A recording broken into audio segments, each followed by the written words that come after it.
ओम नमः शिवाय।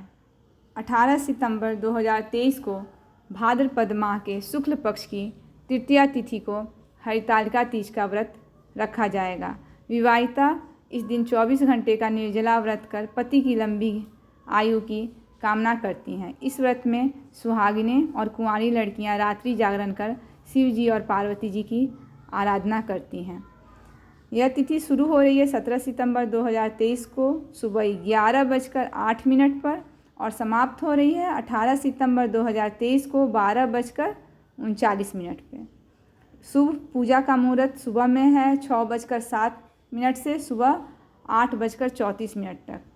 शाम में पूजा का समय प्रदोष काल मुहूर्त है शाम में 6:23 से 6:47 तक।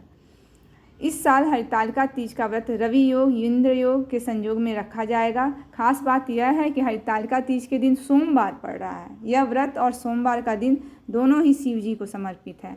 ऐसे में हरितालिका तीज की पूजा से महादेव बहुत प्रसन्न होंगे।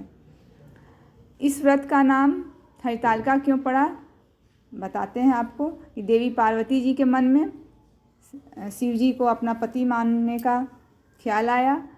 उनके पिता ने उनका विवाह विष्णु जी से तय करने के लिए सोचा था। ऐसे में पार्वती जी की सहेलियां उनका अपहरण कर जंगल में ले गई, जहां माता पार्वती ने शिव जी को पाने के लिए कठोर तपस्या की। भूखे प्यासे रहकर साधना करती रहीं। भाद्रपद माह के शुक्ल पक्ष की तृतीया तिथि के दिन देवी पार्वती जी ने मिट्टी के शिवलिंग बनाकर उनकी पूजा शिव जी की आराधना की।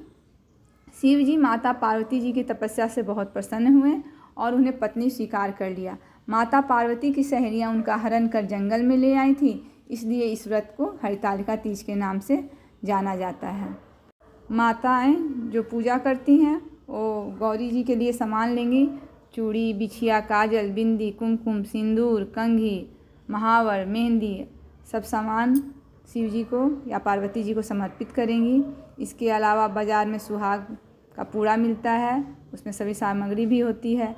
घी, तेल, दीपक, कुमकुम, सिंदूर, चंदन, श्रीफल, कलश, पंचामृत के लिए घी, दही, शक्कर, दूध ये आप पूजन सामग्री में रख सकते हैं। बेलपत्र हुआ, समी पत्र हुआ, सभी प्रकार के फल पत्ते भी आप ला सकते हैं।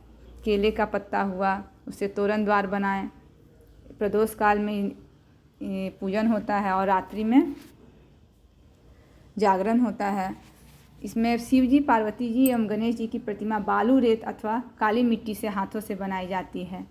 फिर उसमें रंगोली भर के चौकी पे उसे सजाया जाता है। तीनों प्रतिमा को केले के पत्ते पर आसीन किया जाता है। उसके बाद कलश बनाया जाता है, जिसमें एक लोटा अथवा घड़ा लेते हैं, उसके ऊपर श्रीफल रखते हैं अथवा एक दीपक भी जला के उसके ऊपर रख सकते हैं।